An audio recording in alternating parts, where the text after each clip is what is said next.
खुद को ये बोलो कि मैं माइंड नहीं हूँ, बल्कि मैं अपने माइंड को ऑब्ज़र्व करने वाला हूँ, मैं अपने माइंड का ऑब्ज़र्वर हूँ। ऐसे समझो कि ना माइंड अलग है और आप अलग हो ना। ऐसा करने से आप देखोगे कि आपके अंदर जो भी थॉट्स थे, आपके जो भी फियर्स थे, जो भी चिंताएं थी, जो भी आपके अंदर ओवर थिंकिंग थी, वो सब ना धीरे धीरे एकदम से गायब होने लगेगी और आप एकदम से रिलैक्स स्टेट में आ जाओगे।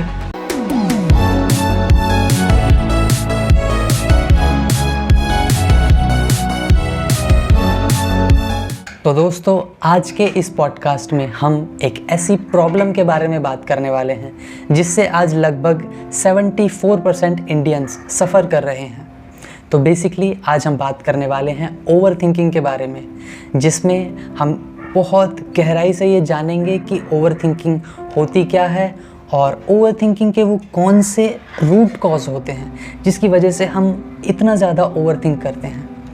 एंड साथ ही मैं आपको 3 ऐसे प्रैक्टिकल स्टेप्स बताऊंगा जिन्हें आप में से अगर कोई भी अच्छे से समझ लेता है तो आई गारंटी यू कि आप ओवर थिंकिंग को हमेशा के लिए भूल जाओगे। तो दोस्तों, इस एपिसोड को स्टार्ट करने से पहले मेरी आपसे एक रिक्वेस्ट है कि प्लीज़ इसे एंड तक पूरा देखना, क्योंकि ये खाली एक एपिसोड नहीं है, ये आपकी लाइफ की एक नई शुरुआत हो सकती है। तो चलिए शुरू करते हैं। क्या आपने अपनी लाइफ में कभी भी ऐसा फील किया है कि ना आप अपनी लाइफ की किसी भी एक प्रॉब्लम को लेकर के इतना ज़्यादा ओवरथिंक करते हो, उस चीज़ के बारे में इतना ज़्यादा सोचते हो कि उसकी वजह से ना तो आप अपने किसी काम पे फोकस कर पाते हो, ना आप अपनी पढ़ाई पे फोकस कर पाते हो, ना आप इसकी वजह से कोई काम कर पाते हो, ना आप इसकी वजह से चैन से सो पाते हो।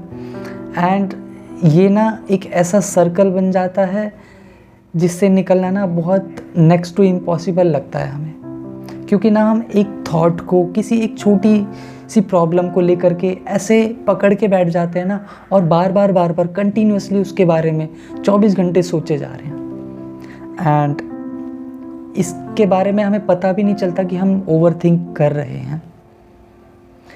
और लोग हमें बताते हैं कि ना ये कोई प्रॉब्लम नहीं है, इट्स वेरी नॉर्मल, सोचना कोई प्रॉब्लम नहीं है, सब लोग सोचते हैं, तो इसमें कोई नई बात नहीं है। लेकिन एक चीज़ आप भी जानते हो और मैं भी बहुत अच्छे से जानता हूँ कि किसी चीज़ के बारे में थोड़ी बहुत देर सोचना समझ में आता है, लेकिन उसके बारे में कंटिन्यूसली 24 घंटे सोचते रहना ये कोई नेचुरल चीज़ नहीं है हमारे लिए।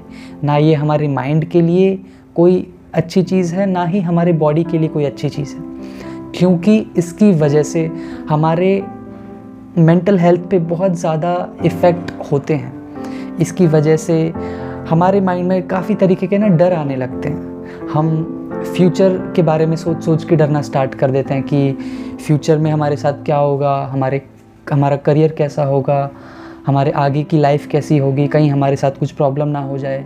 हम पास्ट की पेनफुल मेमोरीज़ को सोच के परेशान होते रहते हैं। एंड इसकी वजह से हमें कभी कभी ना प्रॉब्लम इतनी ज़्यादा बढ़ जाती है कि हम डिप्रेशन में जाने की सिचुएशन में जाने लगते हैं, हमें एंजाइटी अटैक्स आने लगते हैं। इसकी वजह से हमारी बॉडी में भी बहुत सारे सिम्टम्स दिखते हैं। इसकी वजह से कुछ लोगों का बीपी हाई होने लगता है, कुछ लोगों का बॉडी बहुत ज़्यादा लो फील करती है, क्योंकि ना पूरी एनर्जी ओवर थिंकिंग में लग रही होती है। इसकी वजह से हमारी हार्ट बीट एकदम तेज़ होने लगती है, हमें सांस लेने में प्रॉब्लम्स होती हैं। तो it's not a natural process. तो अब समझने वाली बात यहाँ पे ये है कि वो कौन सा ऐसा रूट कॉज है जिसकी वजह से हम सब लोग आज इतना ज़्यादा ओवरथिंक करने लगे हैं, जिसकी वजह से हम आज छोटी छोटी चीज़ों को लेकर इतना ज़्यादा सोचते हैं। तो इसके बारे में साइंस हमें आज बताती है कि हमारे ब्रेन के 2 पार्ट्स होते हैं। First is emotional brain and second is logical brain. तो जो ये इमोशनल ब्रेन होती है, ये ना हमारे लाइफ के सारे इम्पॉर्टेंट डिसीज़न इमोशंस के बेस पे लेती है। ये जो इमोशनल ब्रेन होती है ये ना हमारे सर्वाइवल के बारे में सोचती है, जिससे हमें आज कुछ प्रॉब्लम ना हो, जिससे हम आज सेफ और सिक्योर महसूस कर सकें, बेसिकली जिससे हम आज अच्छे से सर्वाइव कर सकें। एंड वहीं दूसरी तरफ जो ये हमारा लॉजिकल ब्रेन होता है, ये हमारी लाइफ के जितने भी डिसीज़न होते हैं ये लॉजिक्स के बेस पे लेता है। ये हमें बताता है कि हमारे लिए क्या चीज़ें करना सही है और क्या चीज़ें करना एक्चुअल में गलत है। और बेसिकली ये हमारी ना लॉन्ग टर्म प्लानिंग करने में भी हेल्प करता है। तो अब आप लोग ये सोच रहे होंगे कि हमारा ओवर थिंकिंग का और इन ब्रेन पार्ट्स का आपस में क्या कनेक्शन है। तो इसके बारे में साइंस हमें बताती है कि ना इन दोनों चीज़ों का आपस में बहुत गहरा कनेक्शन होता है, क्योंकि जब भी हम अपने आसपास कोई ऐसी सिचुएशन फील करते हैं जिसमें कि ना हमें किसी चीज़ से डर महसूस होता है या फिर हमें किसी चीज़ से ना खतरा महसूस होता है, तो अचानक से ना हमारी जो इमोशनल ब्रेन है वो एकदम से एक्टिवेट हो जाती है और वो ना फिर इमोशंस के बेस पे रिएक्ट करना स्टार्ट कर देती है। वो फिर ना उथल पुथल करना स्टार्ट कर देती है और इस इमोशनल ब्रेन की वजह से हमारा जो लॉजिकल ब्रेन होता है वो एकदम से ब्लॉक हो जाता है, वो काम करना बंद कर देता है। इसी वजह से ना हमारी सोचने और समझने की शक्ति कम होने लगती है। फिर हम ये डिसाइड ही नहीं कर पाते कि इस सिचुएशन में हमारे लिए क्या करना सही है और क्या चीज़ करना गलत है।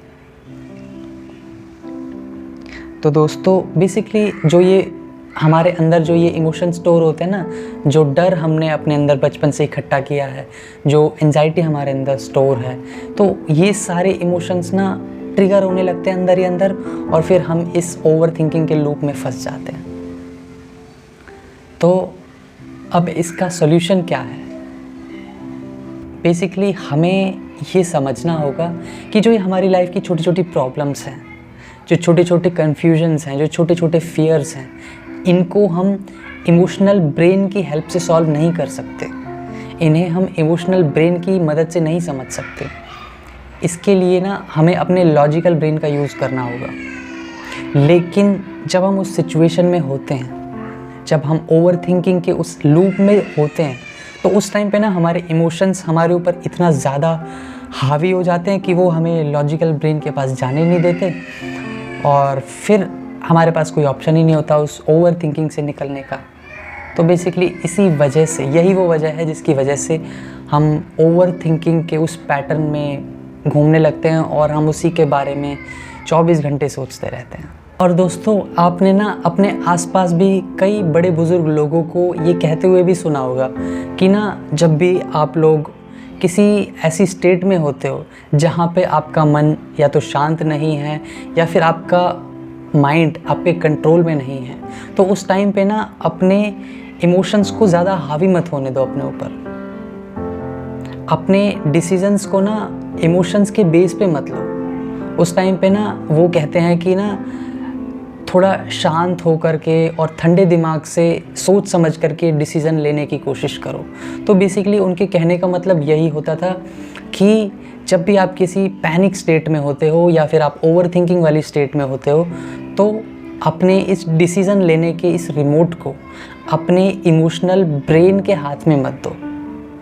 अपने इमोशंस के बेस पे कोई डिसीज़न मत लो, बल्कि इस रिमोट को अपने लॉजिकल ब्रेन के हाथ में रखो, ताकि आप लॉजिक्स के साथ, आप फैक्ट्स के साथ अपनी लाइफ के डिसीज़न ले सको।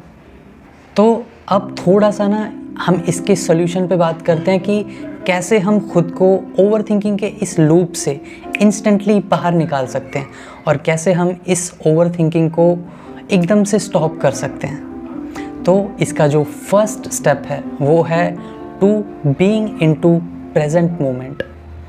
मतलब कि जब भी आपको ऐसा फील हो कि आप ओवर थिंकिंग कर रहे हो या फिर आप किसी चीज़ के लिए बहुत ज़्यादा सोच रहे हो, तो ना उस टाइम पे बिल्कुल प्रेजेंट मोमेंट में आने की कोशिश करो, क्योंकि हम लोग ना प्रेजेंट मोमेंट में ही होते हैं। ये बेसिकली ना हमारा माइंड होता है जो हमें फ्यूचर की तरफ धकेलने की कोशिश करता है या फिर वो पास्ट की तरफ भागने की कोशिश करता है। और ये चीज़ हमें समझनी होगी कि हम माइंड नहीं हैं, क्योंकि ना माइंड तब क्रिएट होता है जब हमारे अंदर बाहर से कोई इन्फॉर्मेशन आती है। जैसे फॉर एग्ज़ाम्पल आपने ना एक छोटे बच्चे को देखा होगा, जब वो छोटे होते हैं ना तो उनके पास में बहुत कम इन्फॉर्मेशन होती है और इसी वजह से ना वो बहुत कम सोचते हैं, वो बहुत कम ओवरथिंक करते हैं। इवन जो छोटे बच्चे होते हैं वो थिंकिंग ही उनकी बहुत कम होती है, क्योंकि ना वो अपनी लाइफ को बहुत ही ज़्यादा प्रेजेंट मोमेंट में जीते हैं। वो अपनी लाइफ को बहुत ज़्यादा ना डूब के जीते हैं, वो इन्जॉय करते हैं, वो जीते हैं अपनी लाइफ को। वो ये नहीं सोचते कि फ्यूचर में हमारे साथ क्या होगा, कौन हमारे बारे में क्या सोचेगा, हमारा करियर कैसा होगा, हमारा पैशन क्या होगा, हम किस प्रोफेशन में हम जाएंगे, हम किस वे में अपना करियर, वो नहीं सोचते भाई ये सारी चीज़। वो ना जस्ट प्रेजेंट मोमेंट में पूरा लाइफ को ना जीते हैं।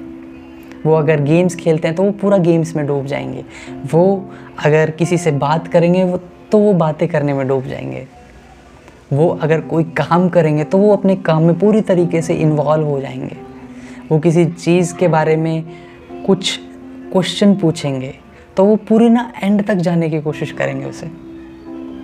तो बेसिकली ना इसका जो फर्स्ट स्टेप है वो यही है कि जब भी आपको ऐसा फील हो कि आप ओवर थिंकिंग वाले जोन में जा रहे हो तो ख़ुद को ना बिल्कुल प्रेजेंट मोमेंट में लेकर आ जाओ।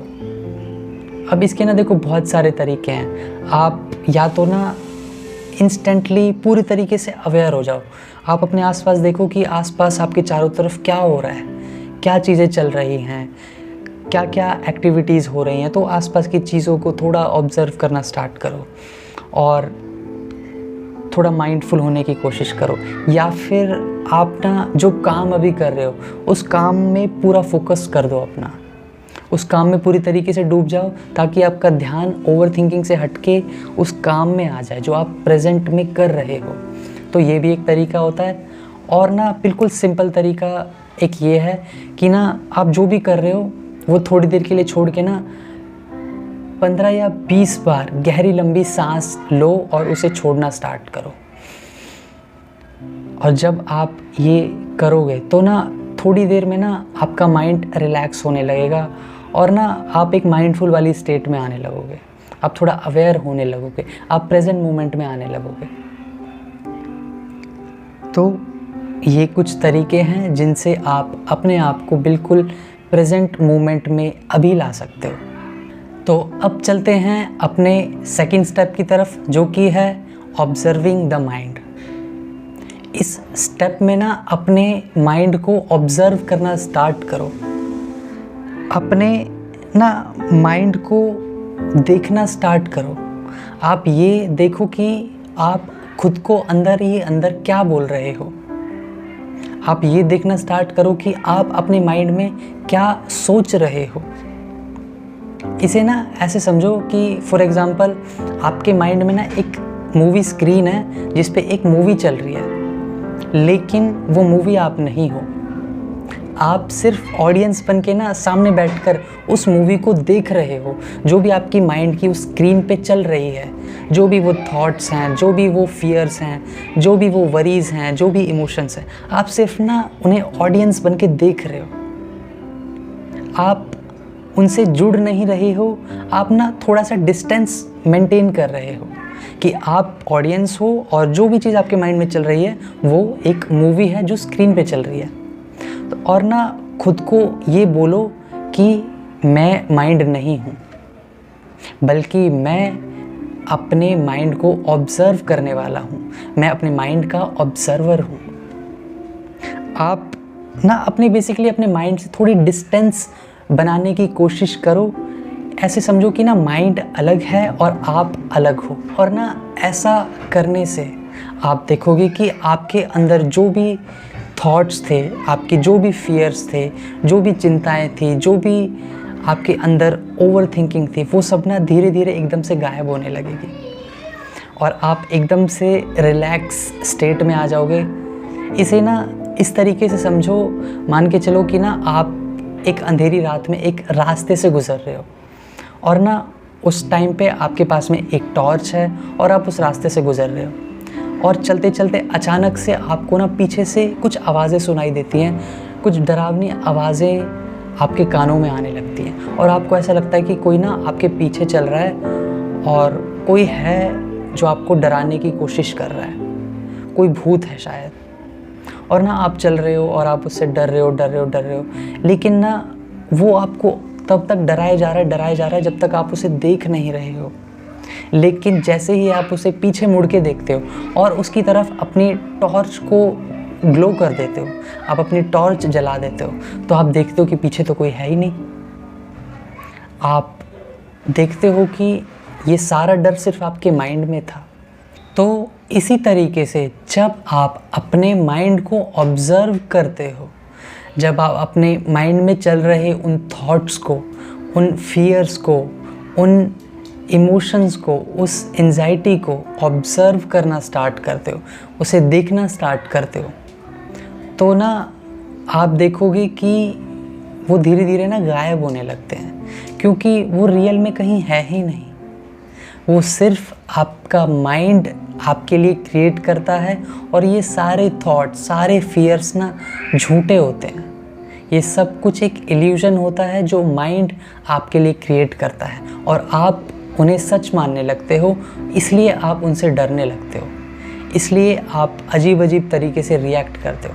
लेकिन जब आप उनसे भागने के बजाय उन्हें देखना स्टार्ट कर देते हो, आपको पता चलता है कि वो तो यार है ही नहीं, वो तो सिर्फ एक भूत था जो था ही नहीं। तो इस तरीके से इस स्टेप में अपने माइंड को ऑब्ज़र्व करना स्टार्ट करो, अपने माइंड में चल रही उन वॉइसेस को, उन थॉट्स को, उन फियर्स को, उन सारे डेंजर्स को देखना स्टार्ट करो और आप पाओगे कि धीरे धीरे ना वो बादल में कहीं गायब होने लगेंगे। देखते देखते ना कुछ भी नहीं बचेगा, आपका माइंड लास्ट में बिल्कुल ब्लैंक हो जाएगा और आप बहुत ज़्यादा रिलैक्स फील करोगे। तो अब चलते हैं अपने फाइनल स्टेप की तरफ, जो कि है यूज़ योर लॉजिकल ब्रेन। तो अगर आपको कभी भी ऐसा फील होता है कि ना आपकी लाइफ में कोई प्रॉब्लम है या फिर आपकी लाइफ में कोई कन्फ्यूजन है जिसे लेकर के ना आप बहुत ज़्यादा ओवरथिंक करते हो, तो ना अपनी उस प्रॉब्लम को माइंड में सॉल्व करने के बजाय एक डायरी पे लिख कर सॉल्व करने की कोशिश करो। क्योंकि जब हम अपनी किसी प्रॉब्लम को माइंड में सॉल्व करने की कोशिश करते हैं तो ना जो हमारी इमोशनल ब्रेन होती है वो उसके अंदर जो भी फियर्स पड़े होते हैं, जो भी उसके अंदर एंजाइटी स्टोर होती है, जो भी उसके अंदर इमोशंस स्टोर होते हैं, वो सब ना हमारे डिसीजंस के बीच में आने लगते हैं और हमें सही डिसीज़न लेने से रोकते हैं। लेकिन वहीं जब हम अपनी प्रॉब्लम्स को एक डायरी पे लिख कर सॉल्व करने की कोशिश करते हैं तो ना हम अपने लॉजिकल ब्रेन का यूज़ कर रहे होते हैं उस टाइम पे, तो हम अपने डिसीजंस को लॉजिक्स और फैक्ट्स के बेस पे लेते हैं। तो गाइस आज ही ना इस चीज़ को फॉलो करना स्टार्ट करो कि जब भी आप किसी प्रॉब्लम में होते हो या फिर जब भी आप ओवरथिंक करते हो तो आप अपनी ना उस प्रॉब्लम को लिख कर सॉल्व करो। एंड इस प्रोसेस को फॉलो करने के बाद ना आप जिस भी डिसीज़न पे पहुँचो उस डिसीज़न पे ना तुरंत एक्शन लेना स्टार्ट करो। क्योंकि ना खाली माइंड में सोचते रहना और कोई एक्शन ना लेना, ये भी ओवरथिंकिंग की एक बहुत बड़ी वजह होती है, जिसकी वजह से हम अपने माइंड में सोचते रहते हैं। और इसके अपोजिट भी सेम है कि जहाँ पे एक्शन होता है वहाँ पे ओवरथिंकिंग नहीं हो सकती। चाहे आप छोटा सा एक्शन लो, चाहे आप एक कदम बढ़ाओ सिर्फ, लेकिन एक्शन लेना स्टार्ट करो। ये बहुत ज़रूरी है अगर आप ओवरथिंकिंग को स्टॉप करना चाहते हो। तो दोस्तों ये था हमारा आज का सोलो पॉडकास्ट, जिसमें हमने आज ओवरथिंकिंग के बारे में जाना कि ओवरथिंकिंग क्या होती है, ये क्यों होती है और कैसे हम इसे स्टॉप कर सकते हैं। एंड लास्ट में एक चीज़ आपसे मैं अपने पूरे दिल से कहना चाहूँगा कि ना ओवरथिंकिंग कोई नेचुरल चीज़ नहीं है जैसा कि हमें हमारे आसपास के लोगों के द्वारा बताया जाता है, बल्कि ओवरथिंकिंग हमारे माइंड के लिए एक जहर की तरह काम करती है। ये ना हमारे मन की शांति को, हमारे मन के सुकून को धीरे धीरे हमसे छीनने लगती है। एंड मैं आपको बताना चाहता हूँ कि आप सभी लोग एक बहुत ही ज़्यादा पीसफुल और एक जॉयफुल लाइफ डिज़र्व करते हो। तो दोस्तों, अगर इस एपिसोड को सुनकर आपको थोड़ा भी सुकून मिला हो या फिर आपको कुछ नया सीखने को मिला हो, तो आपको कोई ज़रूरत नहीं है इस चैनल को सब्सक्राइब करने की, आपको कोई ज़रूरत नहीं है इस एपिसोड को अपने किसी दोस्त के साथ शेयर करने की। लेकिन अगर आपको ऐसा लगता है कि आप भी ना छोटी छोटी चीज़ों को लेकर के ओवरथिंक करते हो, आप छोटी छोटी चीज़ों को लेकर के ना पकड़ के बैठे रहते हो, आप पूरा दिन सोचते रहते हो, तो आज ही या तो आप किसी एक्सपर्ट्स काउंसलिंग के लिए जाइए, क्योंकि बहुत सारे मेंटल हेल्थ सपोर्ट सिस्टम आज इंडिया में मौजूद हैं। तो आप मेंटल हेल्थ एक्सपर्ट्स के पास जाकर के इसे सॉल्व करने की कोशिश करो, या फिर आप ना इन 3 स्टेप्स को फॉलो करना स्टार्ट करो। अब मैं ये नहीं कह रहा हूँ कि इन्हें फॉलो करने के तुरंत बाद ही आप ओवरथिंकिंग से फ्री हो जाओगे, लेकिन प्रैक्टिस के थ्रू ये पॉसिबल है। मैंने ये चीज़ अपने ऊपर इम्प्लीमेंट की है और उसके बाद में मैंने आपके साथ में ये चीज़ शेयर की है। तो आप ये चीज़ अपनी लाइफ में भी फॉलो कर सकते हो, डेफिनेटली आपको बहुत हेल्प मिलेगी। एंड इसी के साथ मिलते हैं नेक्स्ट एपिसोड में। तब तक के लिए आप सभी अपना ध्यान रखिए। Thank you so much.